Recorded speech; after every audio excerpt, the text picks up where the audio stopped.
Meu pai me deu um chute forte nas costelas porque eu comprei um brinquedo para o meu filho em vez de dar dinheiro para minha irmã. Ele gritou: "Vocês dois não merecem respirar o mesmo ar que ela." Depois me chutou de novo enquanto eu já estava caída no chão. Minha mãe acrescentou: "Como você ousa desperdiçar dinheiro com essa criança?" Minha irmã sorriu, satisfeita. Devia ter me dado dinheiro, como era para ter feito. Meu tio apenas assentiu. Finalmente alguém ensinando a ela o que é pôr a família em primeiro lugar. Minha filha estava traumatizada, chorando no canto, vendo o próprio avô espancar a mãe. Meu pai agarrou meu cabelo e bateu minha cabeça no chão. "Da próxima vez você vai ouvir." Depois arrancou o brinquedo da mão da minha filha e jogou no lixo. Eu apenas me levantei devagar, com o sangue escorrendo pelo rosto, e comecei a queda deles. O linóleo estava frio contra a minha bochecha. O sangue se acumulava debaixo do meu nariz, quente e metálico. Os gritos de Emma ecoavam atrás da mesa da cozinha, onde ela se encolhera no canto, abraçando os joelhos. Tyler estava parado na porta, imóvel, segurando a caixa vazia do brinquedo, a confusão estampada no rosto de seus 7 anos. A bota do meu pai tinha acertado minhas costelas 2 vezes. A segunda veio quando eu já estava no chão, encolhida para proteger o estômago. Os sapatos dele eram de couro italiano caros, polidos, brilhando como espelho. Minha irmã Nathalie tinha comprado para ele no mês passado, com dinheiro que depois descobri ter saído da conta conjunta que meu pai tinha com minha mãe. A mesma conta de onde meu fundo universitário desapareceu misteriosamente quando Nathalie precisou do depósito para seu primeiro apartamento. "Vocês duas não merecem respirar o mesmo ar que ela." A voz dele reverberou pelas paredes da minha cozinha. Na minha casa. Onde eu os havia convidado para o jantar de domingo porque minha mãe ligou chorando, dizendo que a família estava se afastando. Ela estava ao lado da geladeira, braços cruzados sobre o cardigan creme, os lábios franzidos naquele mesmo olhar que eu cresci vendo sempre que a decepcionava. "Como você desperdiça dinheiro com esse garoto?" Nathalie precisava desse dinheiro para o equipamento do salão. "O brinquedo custará $32. Tyler pedia por aquele boneco de ação havia 3 meses. Desde que o vira na festa de aniversário de um amigo, ele fazia tarefas extras sem ser pedido, estudava ortografia todas as noites e até ajudava Emma a arrumar o quarto. A alegria no rosto dele quando eu o surpreendi com o brinquedo ontem valerá cada centavo. Nathalie estava encostada no meu balcão, examinando as unhas feitas com um desinteresse estudado. "Devia ter me dado dinheiro, como eu falei. Te disse semana passada que precisava de 300 para as novas cadeiras do salão." Ela não tinha pedido, tinha exigido, por mensagem: "Preciso de $300 até sexta. As cadeiras vão entrar em promoção." Sem por favor. Sem explicação. E, claro, sem reconhecer que eu também tinha contas, também tinha filhos, também tinha vida. O tio Roger apareceu na porta da sala, ainda segurando a cerveja que eu lhe servirá 20 minutos antes. Ele assentiu devagar, o pescoço grosso formando pregas. Finalmente alguém ensinando a ela o que é família em primeiro lugar. Sua irmã sempre foi egoísta. A ironia de Roger chamar alguém de egoísta seria até engraçada se minha visão não estivesse turva. Se Emma não estivesse ofegante no canto. Se Tyler não estivesse encarando o avô com um olhar que provavelmente precisaria de anos de terapia para se desfazer. A mão do meu pai se enroscou no meu cabelo. Ele puxou para cima, meu couro cabeludo ardendo, e então minha cabeça voltou com força ao chão quando ele me bateu de novo. Algo no meu nariz estalou. Sangue fresco jorrou quente e espesso. "Da próxima vez você vai ouvir." Os gritos de Emma aumentaram. Com a visão turva, observei meu pai avançar em direção ao canto dela. Ela recuou desesperada, mas não havia para onde fugir. Ele passou por ela e pegou o boneco de ação que Tyler tinha deixado na cadeira, ainda embalado. Tyler queria mantê-lo perfeito, cuidadosamente colocado na prateleira antes de descer para o jantar. Os dedos grossos do meu pai rasgaram o papelão e o plástico. Ele caminhou até a lixeira e empurrou o brinquedo com força, esmagando-o entre restos de comida e guardanapos usados. Tyler soltou um som que parecia de animal ferido. O chão parecia inclinar-se enquanto eu me levantava. Minhas mãos deixaram marcas de sangue no azulejo branco. Cada respiração cortava minhas costelas como facas. Algo definitivamente estava quebrado ou rachado. Meu rosto pulsava em ritmo com meu coração, mas minha mente estava clara, cristalina. Levantei-me devagar, de maneira deliberada. O sangue escorria pelo meu queixo, pingando na blusa aquela que eu tinha passado a ferro cuidadosamente naquela manhã porque minha mãe sempre comentava quando eu parecia desleixada. Todos me observavam, esperando lágrimas, provavelmente esperando desculpas, esperando que eu prometesse melhorar, colocar Nathalie em primeiro lugar, lembrar meu lugar na hierarquia familiar. Eu sorri. O sangue nos meus dentes deixava o sorriso grotesco, pelo olhar pálido da minha mãe. Gabi, minha avó saiu firme, apesar do gosto de ferro inundando a boca. O que você disse? O rosto do meu pai se contraiu, aquele prelúdio familiar de mais uma explosão. Saia da minha casa. Nathalie riu, afiada e cruel. Ah, agora ela tem coluna. Um pouco tarde, não acha? Peguei meu celular no bolso. Minhas mãos estavam firmes, estranho considerando a situação. Abri o aplicativo de segurança graças ao desbloqueio por reconhecimento facial e virei a tela para eles. Vê aquela câmera? Aqui está acima dos armários. Está gravando desde que vocês chegaram. Cada palavra, cada chute, tudo. O riso morreu. A cor do meu pai passou do vermelho para um cinza pálido. O tio Roger ajeitou a barba cuidadosamente, de repente muito interessado no chão. Isso é ilegal. A voz da minha mãe subiu uma oitava. Não se pode gravar pessoas sem permissão. Na verdade, neste estado, posso. É minha casa. Consentimento de uma parte. Eu sou a parte que consentiu. Pesquisei isso há 6 meses, depois do último jantar em família, quando meu pai me empurrou contra a parede por eu discordar dele sobre política. Então é o seguinte, vocês vão sair agora e nunca mais voltar.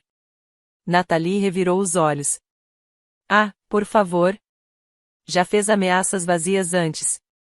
Se algum de vocês me contatar novamente, serão registradas queixas, agressão, violência e exposição de crianças ao perigo por traumatizar meus filhos. O vídeo já está salvo na nuvem e minha advogada terá uma cópia até amanhã de manhã. Sua advogada? Meu pai zombou. Você não tem advogada. Consultei uma há 2 semanas. Depois que você apareceu no meu escritório para pegar dinheiro da minha bolsa enquanto eu estava em reuniões, percebi que precisava de aconselhamento legal. Amanhã, vou formalmente contratá-la, e este vídeo será a primeira prova que ela protocolará. As filmagens de segurança do meu escritório também flagraram seu furto. A propósito, meu chefe ficou muito preocupado com familiares acessando o prédio com falsos pretextos. Isso aconteceu. Meu pai enganou a recepcionista, disse que trazia meu almoço, e revistou minha mesa enquanto eu estava em uma sala de conferência. Ele pegou $80 e meu cartão de crédito emergencial. Eu já havia comunicado o roubo do cartão, mas os $80 simplesmente desapareceram. Ver a expressão no rosto dele enquanto processava a realidade das provas, das consequências, de uma versão de mim que ele não reconhecia, satisfez algo sombrio e faminto dentro do meu peito. Ingrato, começou minha mãe. Saia antes que eu ligue para a polícia agora e mande prendê-la. Levantei o celular, o dedo pairando sobre os 190. Eles saíram. Os sapatos italianos do meu pai rangeram no chão da minha casa. Minha mãe apertava a bolsa como se fosse um escudo. O sorriso de Nathalie finalmente desapareceu, substituído por algo que poderia ser preocupação genuína. O tio Roger saiu arrastando os pés, sem me olhar. A porta se fechou atrás deles. Tranquei o ferrolho, a corrente, conferi se ambos estavam seguros. Então deslizei pela porta até sentar no chão, ainda segurando o telefone na mão ensanguentada. Emma correu até mim. Tyler veio logo atrás. Eles se chocaram contra mim apesar da dor nas costelas, e eu os envolvi nos meus braços, segurando-os enquanto choravam. Desculpa, sussurrei no cabelo de Emma. Sinto muito por você ter visto isso. O vovô machucou a mamãe. A voz de Tyler era pequena, confusa. Por que o vovô machucou você? Como explicar abuso geracional a uma criança de 7 anos? Como descrever ser o bode expiatório em uma família que precisava culpar alguém, roubar de alguém, bater em alguém para que todos os outros se sentissem superiores? Porque eu não fiz o que ele queria. Mas isso nunca mais vai acontecer. Puxei os ombros para trás e olhei para os dois. Ninguém vai machucar a mamãe na frente de vocês novamente. Ninguém vai machucar vocês. Estamos seguros agora. Emma tocou meu rosto com cuidado, os dedos saindo vermelhos. Você está sangrando muito. Eu sei, querida. Vamos para o hospital. A médica do pronto-socorro era uma mulher cansada, na casa dos 50, que claramente já tinha visto casos de violência doméstica. Ela examinou minhas costelas com eficiência gentil, fez raio-x do meu rosto e limpou os cortes. 2 costelas fraturadas, nariz quebrado e concussão. Ofereceu-me contatos de abrigo para mulheres, recursos de violência doméstica e assistente social. Foi meu pai, expliquei, subitamente exausta. Não meu marido. A expressão dela não mudou. Não importa a quem bate. Os recursos são os mesmos. Ela tinha razão. Peguei todos os papéis, dobrei cuidadosamente e os adicionei à pasta que estava formando na minha mente: provas, documentação, evidências. Kevin nos encontrou no hospital. Meu marido estava fora da cidade a trabalho, não voltaria até terça-feira. Ele entrou na sala de exames, olhou para o meu rosto e ficou pálido. Quem? Disse, palavra única, voz baixa e tom perigoso. Minha família, mas eu estou cuidando disso. Cuidando como? Contei tudo. O vídeo, a advogada que eu tinha contratado, o plano que vinha formulando há meses. Desde que meu pai me deu um tapa no dia de ação de graças por eu ter servido peru em vez de presunto. Desde que minha mãe disse a Emma que ela estava gorda e precisava fazer dieta aos 9 anos.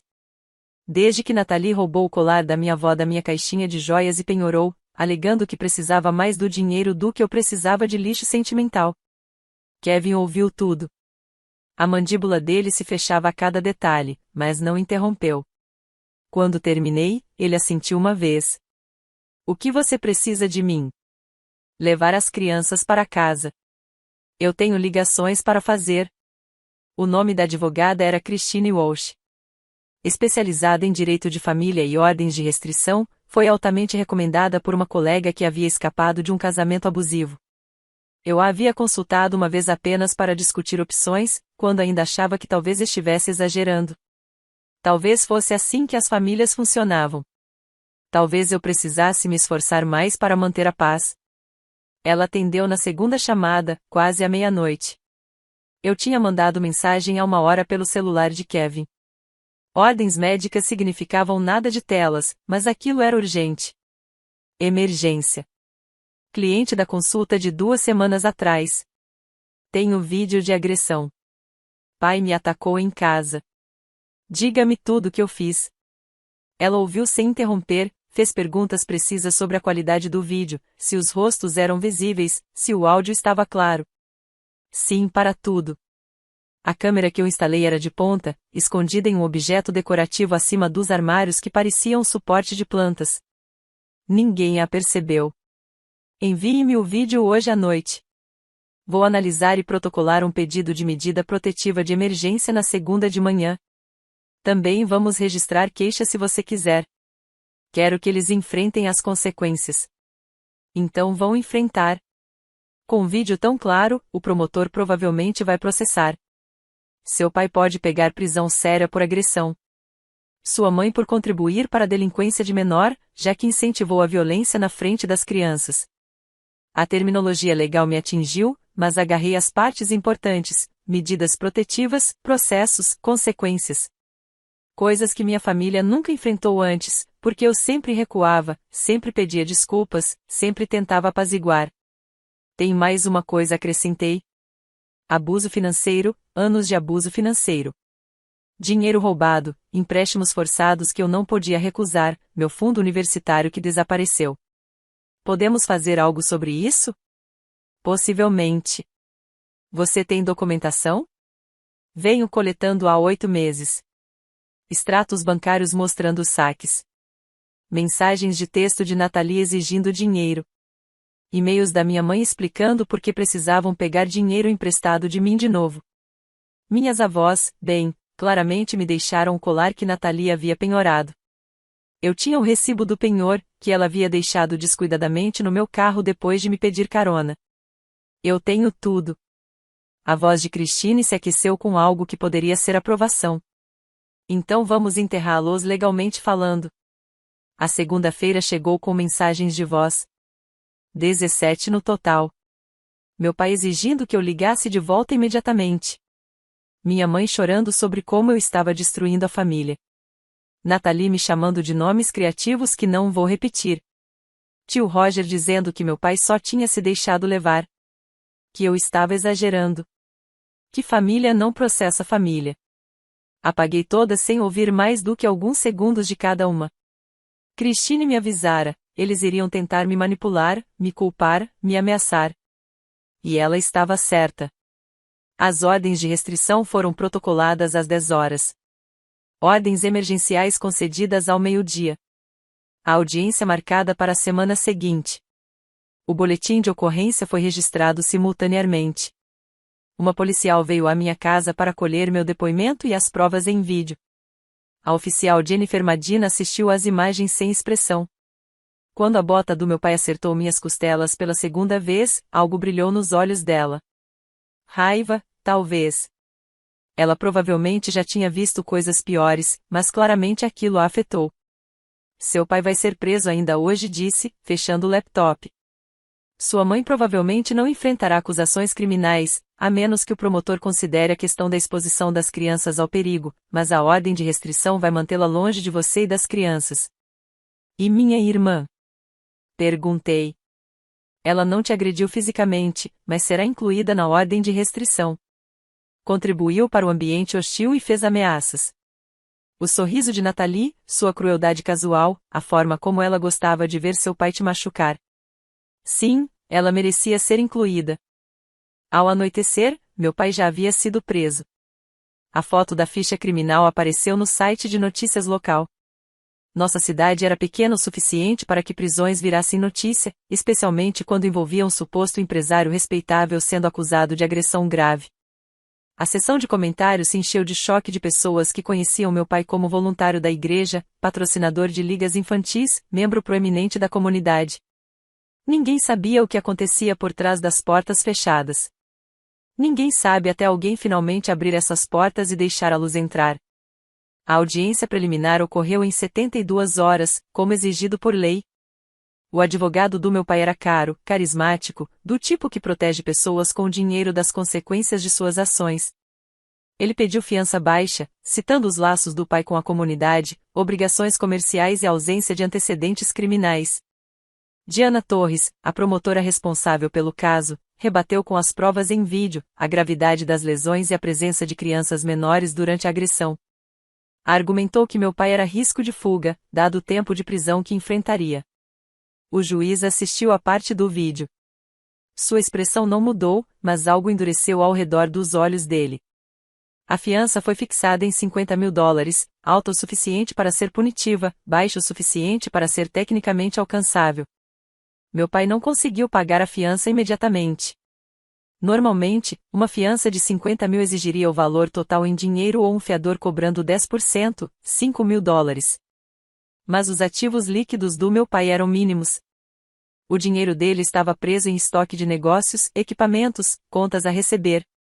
Minha mãe se recusou a fazer um empréstimo sobre a casa, talvez finalmente percebendo a gravidade do que ele havia feito, ou apenas protegendo seus próprios bens em caso de divórcio. Ele passou 5 dias na cadeia do condado antes que o tio Roger finalmente adiantasse os 5 mil para a fiança. Aqueles 5 dias mudaram algo nele, disseram depois. Ele saiu parecendo mais velho, diminuído. Bom. A ação civil veio em seguida. Christine recomendou um colega especializado em danos financeiros e sofrimento emocional. Marcos Aldridge era um tubarão interno caro que sorriu quando mostrei minha documentação. Sua família te abusou financeiramente por mais de uma década, disse, espalhando os papéis pela mesa de conferência. Com base nesses registros, estamos falando de aproximadamente $48.000 em fundos roubados, empréstimos forçados e roubo de propriedade. Os danos por sofrimento emocional podem ser significativamente maiores, especialmente considerando a agressão e o trauma para suas crianças. Eu não me importo com o dinheiro, disse, antes de perceber como isso soava. Quero dizer, eu me importo, mas esse não é o ponto. O ponto é fazê-los entender que não podem mais fazer isso. Não comigo, não com ninguém. Marcos recostou-se na cadeira de couro. Dizem que a melhor vingança é viver bem. Mas a segunda melhor é tomar tudo o que eles têm e garantir que todos saibam o porquê. O processo judicial nomeou todos eles, pai, mãe, Nathalie, até o tio Roger, por seu papel na agressão e seu histórico de incentivo ao abuso.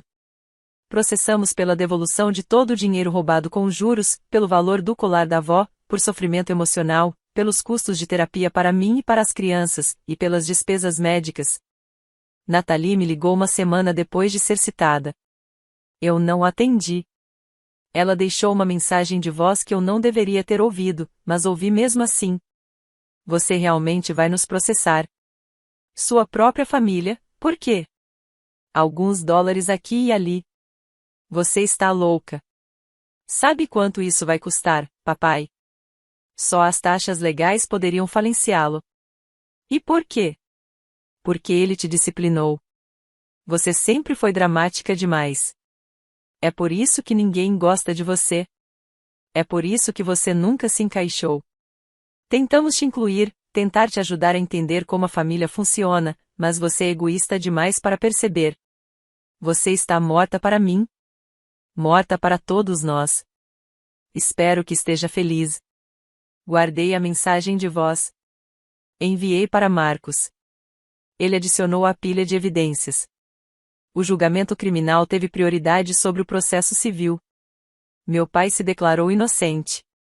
Naturalmente, seu advogado pintou o retrato de um pai preocupado tentando disciplinar uma filha fora de controle, um homem levado ao limite pelo desrespeito e pela desobediência. Nas semanas que antecederam o julgamento, o assédio se intensificou, apesar das ordens de restrição. Cristina os chamava de macacos voadores, pessoas enviadas pela minha família para fazer o trabalho sujo. Primos distantes com quem eu não falava há anos, de repente tinham meu número de telefone. Velhos amigos da família apareciam no meu local de trabalho, preocupados com o mal-entendido que estava destruindo a família.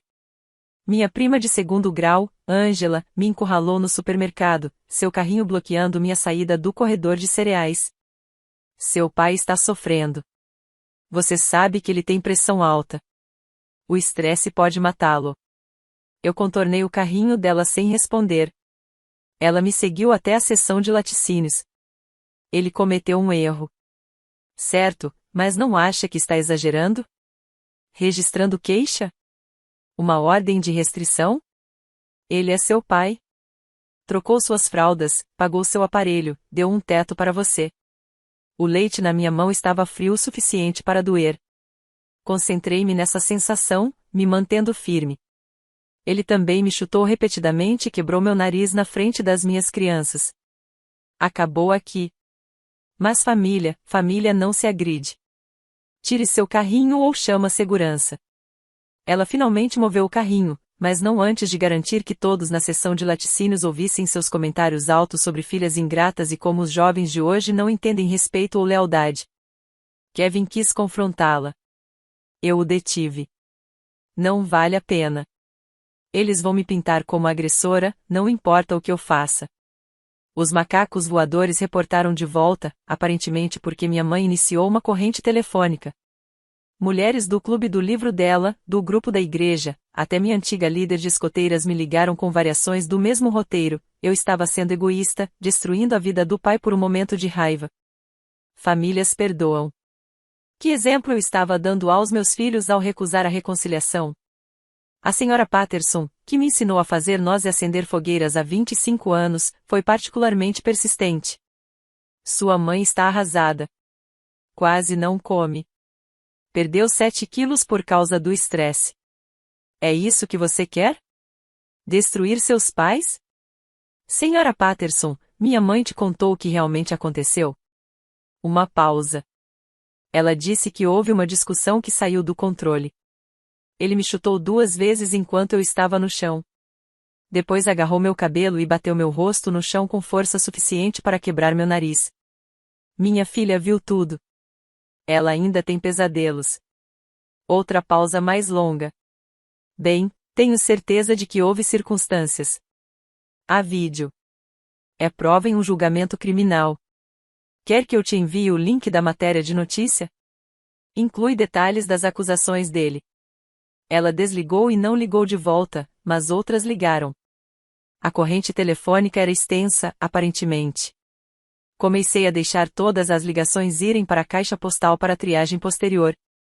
A maioria das mensagens era alguma variação da mesma tentativa de culpa.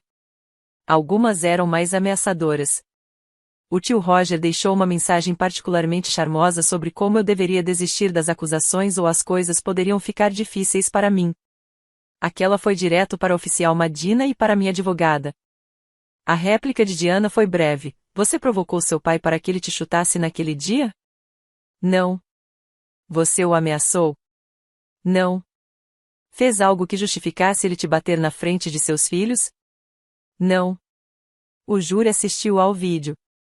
Viram um homem de 58 anos chutar sua filha 2 vezes enquanto ela estava no chão. Ouviram-no ameaçá-la. Viram-no agarrar seu cabelo e bater seu rosto contra o chão. Ouviram sua filha de 9 anos gritar no canto. Culpado. Agressão qualificada. Sentença de 18 meses, com possibilidade de liberdade condicional após 12, se mantivesse bom comportamento. Minha mãe desabou no tribunal. Nathalie saiu correndo, gritando sobre injustiça. Tio Roger permaneceu em silêncio, talvez finalmente entendendo que ações têm consequências.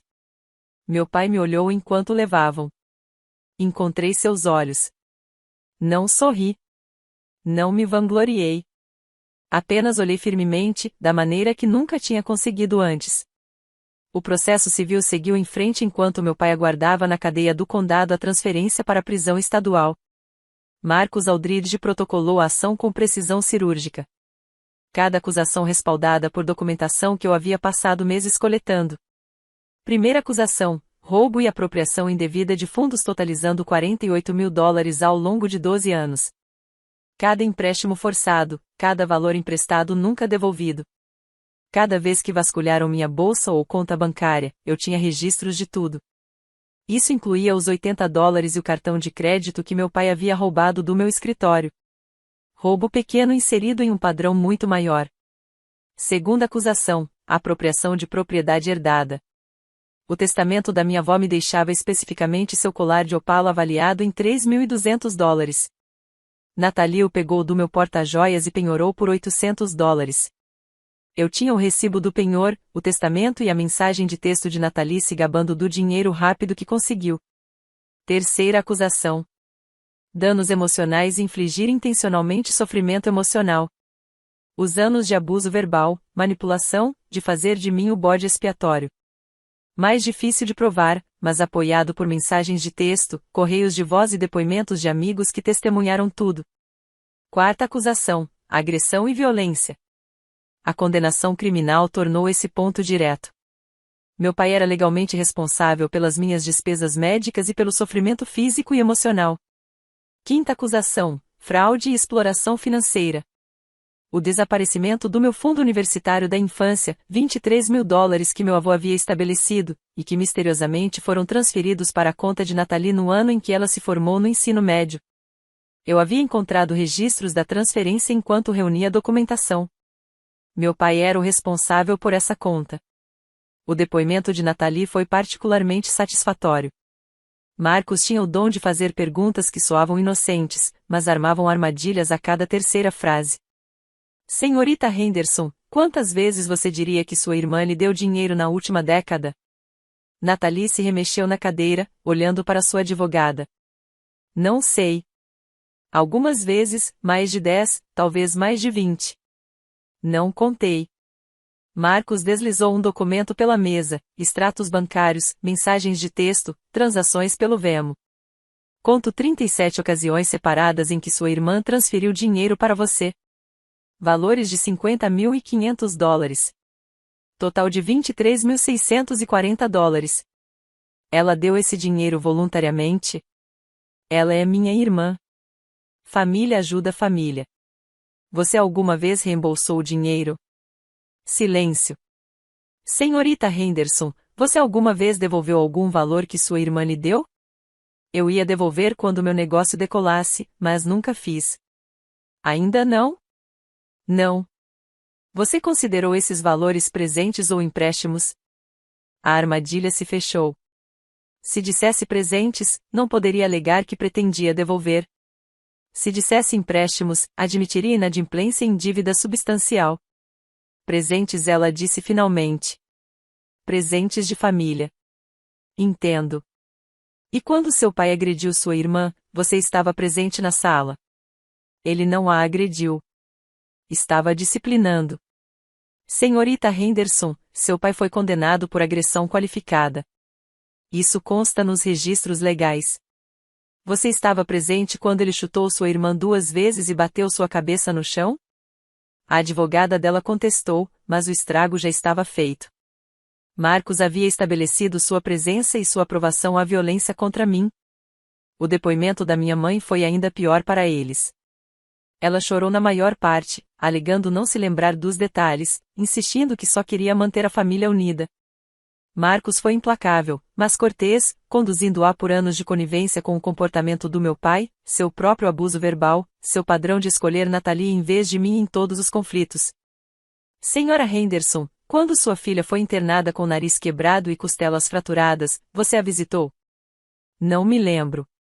Não se lembra se visitou sua filha no hospital depois que seu marido a colocou lá? Foi uma época confusa.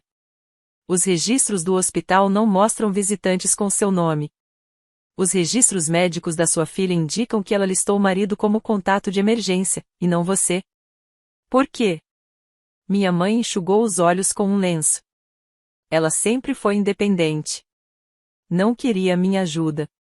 Ou talvez não confiasse em mim para ajudá-la. As transcrições dos depoimentos se tornaram parte do processo civil. Marcos as utilizou para construir uma narrativa de abuso sistemático, exploração financeira e completa ausência de remorso por parte da minha família. Tio Roger tentou evitar seu depoimento completamente. Alegou compromissos de trabalho, problemas de saúde, compromissos prévios. Marcos conseguiu uma ordem judicial obrigando sua presença. Roger apareceu com 40 minutos de atraso, visivelmente bêbado e hostil. Negócios de família devem permanecer na família foi tudo o que anunciou antes que alguém fizesse alguma pergunta. Essa garota está destruindo 3 gerações por causa de algum drama.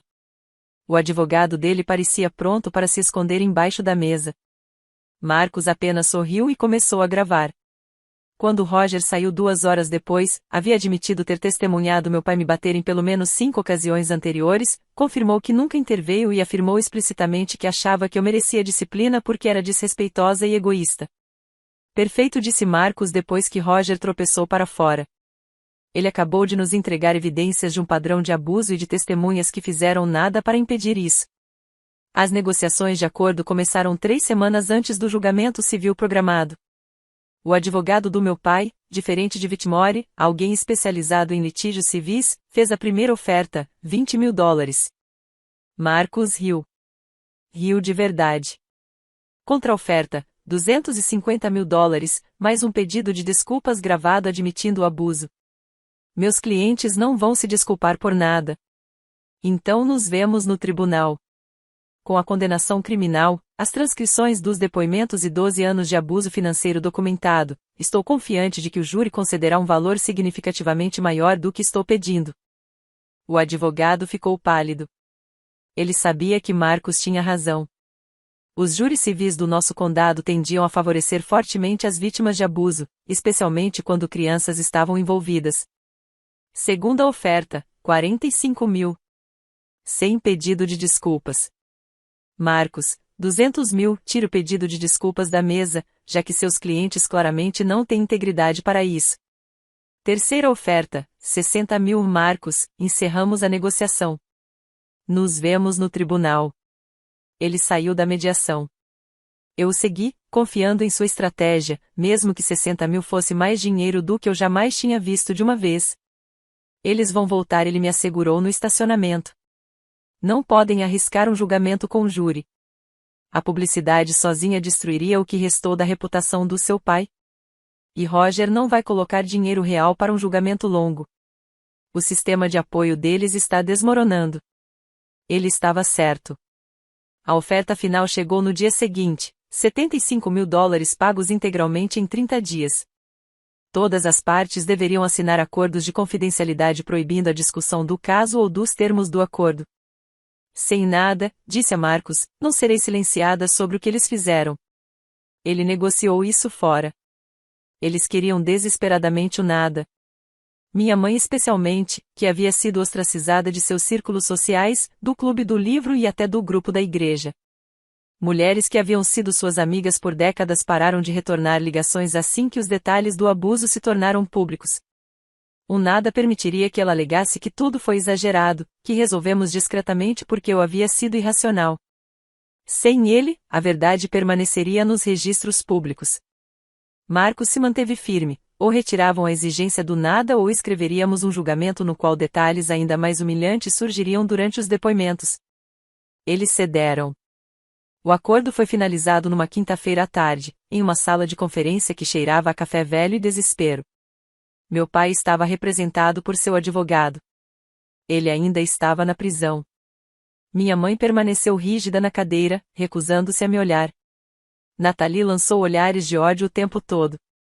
Assinei os papéis com mãos firmes, $75.000 pagos em 30 dias. Eles tiveram que liquidar quase tudo para que isso acontecesse. O negócio do meu pai estava sendo vendido para seu antigo sócio, Leonard Shaw, por uma fração do valor. Minha mãe finalmente aceitou um empréstimo com garantia de imóvel, e Nathalie aparentemente recorreu a vários cartões de crédito. O desespero para evitar o julgamento, para evitar mais depoimentos públicos, lhes custou caro. Isso não acabou, sibilou Nathalie enquanto nos levantávamos para sair.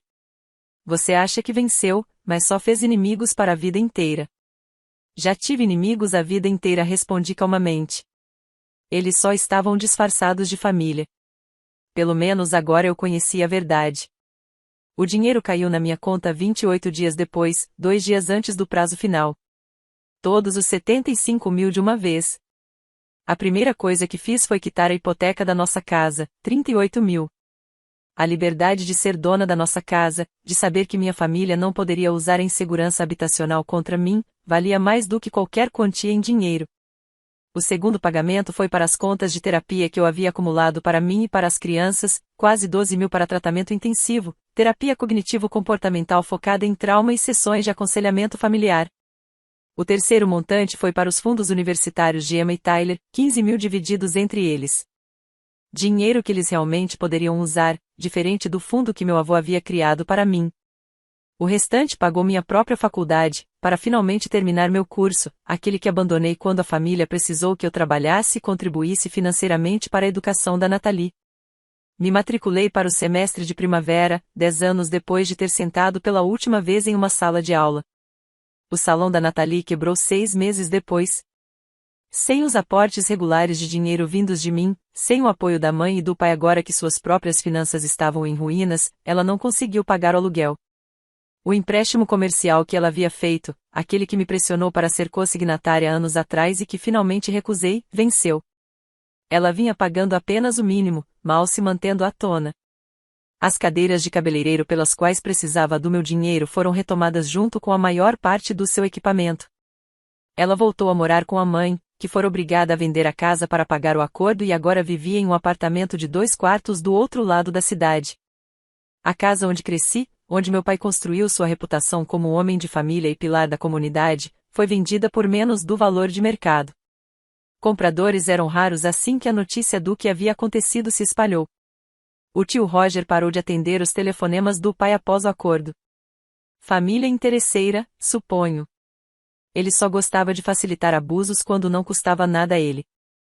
A vida seguiu em frente. Emma começou a terapia e lentamente voltou a dormir à noite sem pesadelos.